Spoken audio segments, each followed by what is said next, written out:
Good evening, friends. Hope you all are doing good. So, today we are going to see a very small chapter that is about India.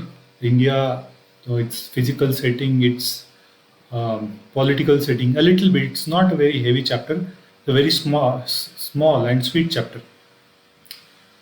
So,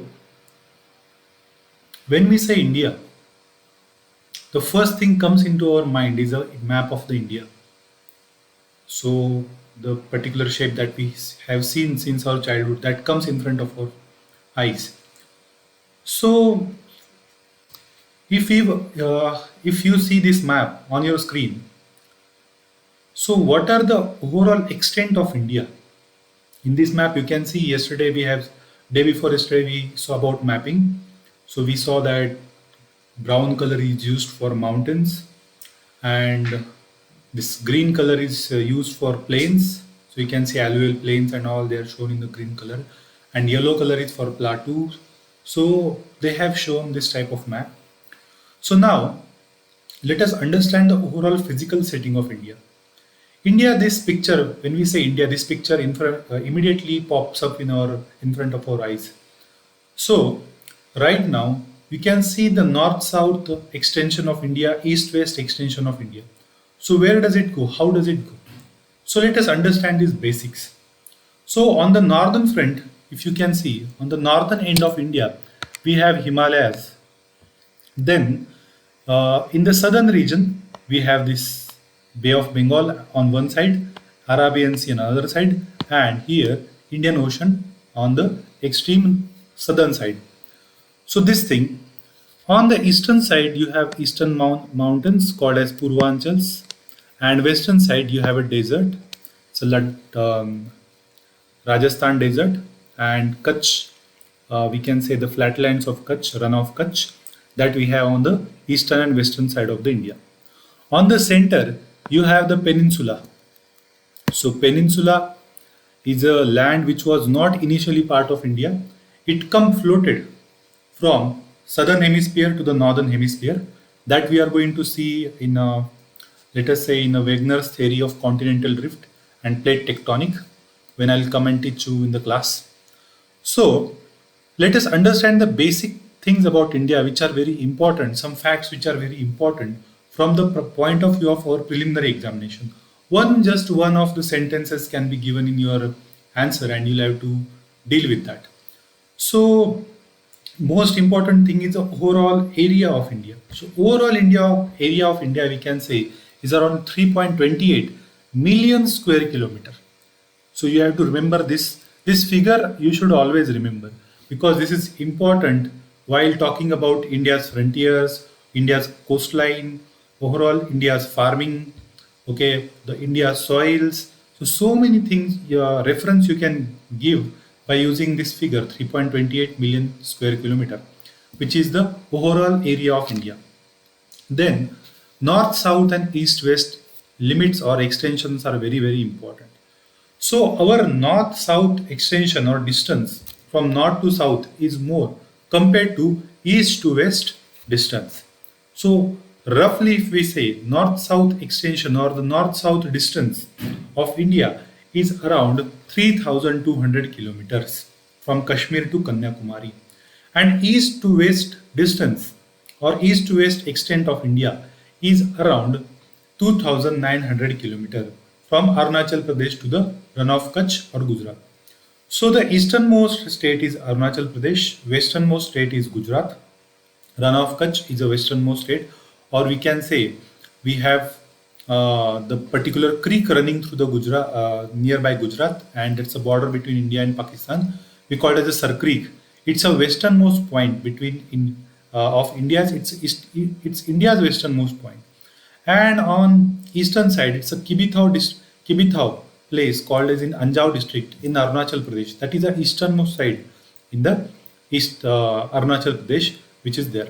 So these things we have understood.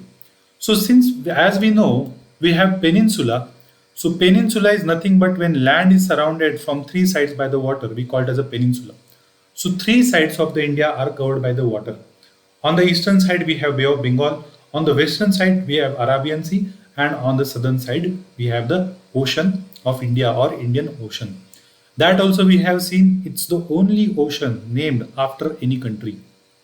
Okay, so these points are very very important. They can be asked as an option, as one of the options out of one or two options in your question paper. Now let us understand that we have seen northern side we have Himalayas. So Himalayas are running from Jammu and Kashmir to the Nepal up to Arunachal Pradesh. So Arunachal Pradesh they are taking bend and they are known as Purvanchal in the Manipur, Nagaland and Mizoram, this type of region. Then in the northern region we have northern plains. So northern plains initially Rajasthan and Gujarat also this had a northern plains, but now there we have desert. So from Punjab to let us say Assam, we have these northern plains. So northern plains are nothing but alluvial deposits deposited by the river Ganga, Brahmaputra, Yamuna, Sindhu. Okay, so these things we had seen in the domains of the earth. In that we have seen the plateaus, so and plains. So these are the plains. Plains generally we have seen are made because of the deposition of the river, and plains are also part. Sometimes tectonic activity also give rise to plain. So both activities are important, but mostly the deposition of the river are very very important in the formation of the plain. You can see on the eastern coast also we have certain plains because of the deltas made by Mahanadi, Kaveri, Krishna, Godavari, these rivers. Okay, so these plains are one of the important features. Then in this chapter, we'll come across certain terminologies like what is river and what is stream, what is a tributary. So first main river is being formed, and after that some tributaries come and meet to this river in between its course. Or many times many tributaries come together and they form a big river. So a tributary, what is a tributary? So it is a stream smaller than the main river. It is always smaller than the main river and it contributes its water to the main river, discharge its water to the main river. We call it as a tributary. So these are some important definitions which are given in this chapter. Now, if you understand the location settings of the India, how it is placed, we know that it is on the eastern side of the prime meridian. So we are located in the eastern hemisphere. Tropic of Cancer is passing almost through center of the India. It's dividing India into almost two parts. Okay, so 23.30 degrees north on the Tropic of Cancer is passing through the India. Northern latitude, if we see, we have 8 degrees 4 minutes is the northern latitude, and southern latitude we have 37 degrees 6 minutes in the south near Cape Comorin or Kanyakumari as it is known as. Then eastern to west. So if we see this overall extent, let us say 8 degrees 4 minutes are reduced from 37 degrees 6 minutes. So almost 29 degrees of north-south extent. East-west extent if you see. So easternmost point is 97 degrees 25 minutes and western point is almost 68 degrees 7 minutes.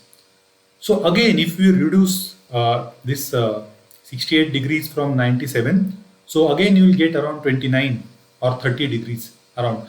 So the India's overall extent east, west and north, south is almost 30 degrees or 29 degrees roughly we can talk about. So this is how India is locationally placed. It is placed in the eastern hemisphere.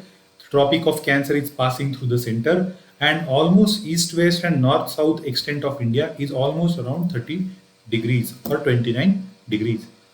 Now, after seeing this thing, let's talk about India's neighbors. As we know, we have so many neighbors. Some are good neighbors, some are bad neighbors for us. Okay, so sometimes good neighbor become bad neighbor and bad neighbor become good neighbor depending upon the geopolitical situation currently we are going through. So Nepal was a very good neighbor till the point now it has become bad neighbor. Okay, so let us understand these neighbors.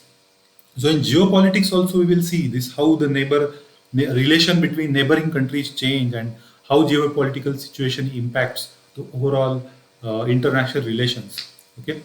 So directly, if we say directly connecting to the India, these type of countries, we have 7 countries. Okay, somehow they are connected to the India. So we know that these 7 countries, we have Afghanistan border. So just 30 kilometers of border is touching between India and Afghanistan. Right now it is in POK. Then second country is Pakistan. Okay. Third country is Nepal. Fourth country is Bhutan. Fifth country is China. Sixth country is Bangladesh, with whom we say we share the largest border. And then seventh country is Sri Lanka. So in Sri Lanka and India, we have this Adams Bridge, and a small water body or small, very narrow lane of water is dividing India and Sri Lanka. It is known as Palk Strait. Okay, so Maldives is also in the Indian Ocean. So here we have Maldives. Okay, one of the neighboring island nation of the India. So these are the India's neighbors. We are going to see about them again and again as we move up till I think 12th up till we reach 12th standard. Most of the NCRTs, I don't think so. Most part of the NCRT, I would need much to teach you in the class. Most of the part would have been finished by the time. Okay, so this is about India's neighbors. Now, very simple thing that the just we saw the physical setting of the India and geographical setting of India. Now, geographical settings cannot be the base for the to run the administration, because there are so many problems. For example, if you make Himalayas passing through certain states, so all state, if you make one, all these states we make into the one state, it will be very difficult to keep all the people together and to run the administration very efficiently. Or let us make Tamil Nadu, Maharashtra, Karnataka, all states in the on the peninsula as a one single state. So you'll have lots of fighting between the people. So administratively, it's very difficult. Socially, it is very difficult when we have such a huge diverse country like India. So political and administrative divisions are different. We call them as states and union territories. So recently we know that one new state was created, Telangana, and then two new the union territories have been created, Jammu and Kashmir and Ladakh. So you can see this map is corresponding to these new union territories. Ladakh, POK is coming in the Ladakh. Remember, Pak occupied Kashmir is not coming into the state of Jammu and Kashmir. Most part or almost all Gilgit Baltistan is coming under the Ladakh. Okay, so Leh is the capital of this Union Territory Ladakh, and Srinagar is Jammu and Kashmir. Okay, so this initially we had only 7 union territories. Now we have 9 union territories. So in this NCRT, the list of all the states, their capitals, union territories, and their capitals have been given. So this is very important. It might be asked us in this examination about all the union territories. So slowly, we will see this as time passes. We are going to see these things. So this is very important, but very small and very simple chapter. Nothing has been given in this chapter. Much has been given in this chapter. Okay. So there are no much MCQs in this chapter. So just you have to remember a few things, like what is the north-south distance, what is the east-west distance, how many are the union territories, how many are the states are there in case of India. Okay, latitudinal extent, longitudinal extent, time zone of the India, that we have seen that 82.5 is running through Allahabad, Mirzapur. Okay, so in through UP this standard timeline is India's standard timeline is going through. So these are the important things. They will keep on coming again and again. Okay, so I hope you guys have understood this chapter. If you have any doubt, please ask me this question on the social media. Okay, so see you guys for the next chapter. Thank you.